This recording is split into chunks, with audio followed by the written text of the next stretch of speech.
তিনি ফাসালো 46 সুরমা 45 কমলপুর নীতি প্রামথানি আদংরক প্রণজিৎ নমশূদ্রন বুথার জাগমানতে কাইসা খাদুমানি পান্দা খলাইকা দুর্গা চমানি হাতিও আমাদের এই প্রান্তীয় আমাদের প্রণজিৎ নমশূদ্রকে হত্যা করেছেন। এখানে এই সভাতে একজন মানুষকে হত্যা করা মানে মহাপাপ অন্যায়। আপনারা জানেন আমাদের সবাই শহীদ পরিবার রয়েছে, তমশূদ্র সবাই চাই আজকে স্মরণ সভা পরিবার নিয়ে চলতে বাঁচতে আমরা নিরবতা পালন করি। জীবনটা আপনি আসছেন সুন্দর হয়ে যাবেন সুন্দর হয়ে, তার জন্য এই ধরনের হত্যা করে চক্রান্ত করে সমাজে মেনে নেবে না। এই যে বিজেপি দুষ্কৃতীদের যে এই প্রণজিৎ নমশূদ্র কি দুষ্কৃতি ছিল, এই প্রণজিৎ নমশূদ্র কি তার এত বড় অপরাধ করেছিল তাকে হত্যা করার জন্য। আগামী 16 তারিখে যে নির্বাচন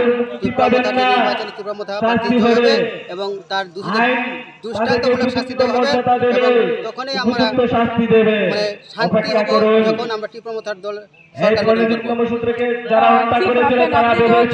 একবার প্রার্থী হয়ে দাঁড়িয়েছিলেন উপনির্বাচনে, তারপর আপনি টিপ্রমথার প্রতি মানে কেমন পজিটিভ দেখা দিয়েছে যে এখন আপনাদের টিপ্রমথা আরো দর বাড়ছে বা কমছে এমনটা? দুর্বল হবে না, শক্তিশালী হবে। সিচুয়েশন আমরা এসে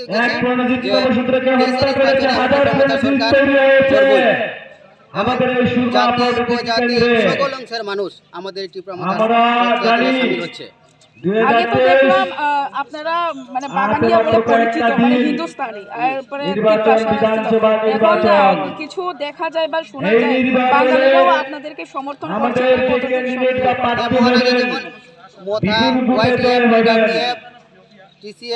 এত বেশি ভোট পাবেন আমরা জানি, সবাই আমাদের সঙ্গে যুক্ত বলছেন যে তারা আগে আমাদেরকে ভোট দেবে, তার জন্য চক্রান্ত করছে কিছু মানুষ এই টিপ্রমথা দলে শামিল হচ্ছে। চক্রান্তকারীরা বলে কিছু না, ভেদাভেদ বলে কিছু নাই, একটাই আমাদের উদ্দেশ্য এই বিজেপি হটানো এবং এই টিপ্রমথা হবে না।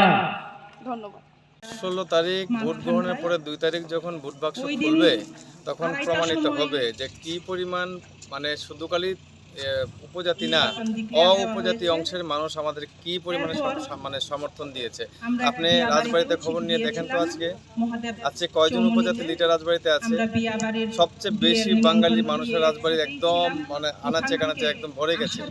তো মহারাজার কাছে বাঙালি তফসিলি মাইনরিটি এই সমস্ত কিছু নাই, তো উনি সবাইকে সমানভাবে দেখেন। তো এই ক্ষেত্রে সবাই ওনার ডাকে সাড়া দিচ্ছেন। আপনি আজকে স্মরণ সভাতে দেখতে পাচ্ছেন না, সকল স্তরের মানুষ সকল অংশের মানুষ কিন্তু এখানে সমবেত।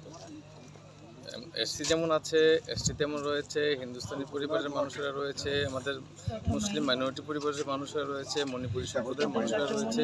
সুতরাং এখানে এই সমস্ত কোনো বিষয় নাই। মহারাজা যাকে স্থির করবেন ওনার পক্ষেই সবাই রায় দেবেন। তো 18ই জানুয়ারি আমাদের এই সুরমা বিধানসভা কেন্দ্রের তীব্রমাত্রার প্রিয় নেতা প্রণজিৎ নৃশংসভাবে খুন হয়। ওনার স্মৃতির প্রতি শ্রদ্ধা জানিয়ে আমরা আজকে এই দুর্গাচমনি বাজারে ওনার বাড়ির কাছে দুর্গাচমনি বাজার সেখানে স্মরণ সভার আয়োজন করেছি। 100% না তো 200% নিশ্চিত আমরা জয়ী হচ্ছি। এই যে রক্ত এটা ব্যর্থ হবে না, এটা কিন্তু মানুষ এই রক্তের যে বিনিময়ে মানুষের যে প্রতিশোধ, এই প্রতিশোধ বাক্সে কিন্তু প্রকাশিত হবে। যার স্মরণ সভা আমরা করছি ওনার নাম হচ্ছে প্রণজিৎ নমশূদ্র। তো আপনি বুঝতে পারছেন উনি শুধু বাঙালিই না, উনি একজন তফসিলীও বটে। তো এই এলাকায় যেখানে ওনার বাড়ি বামনছড়া, পাশের এলাকা চুলুবাড়ি, এই সমস্ত এলাকায় এখন মানে সর্বস্তরের বাঙালিরা আমাদের সঙ্গে আছে। আপনি ভোট বাক্সে খুললে পরে দেখবেন 2 তারিখে যে কি পরিমাণে মানুষ আমাদের সমর্থন দিয়েছে।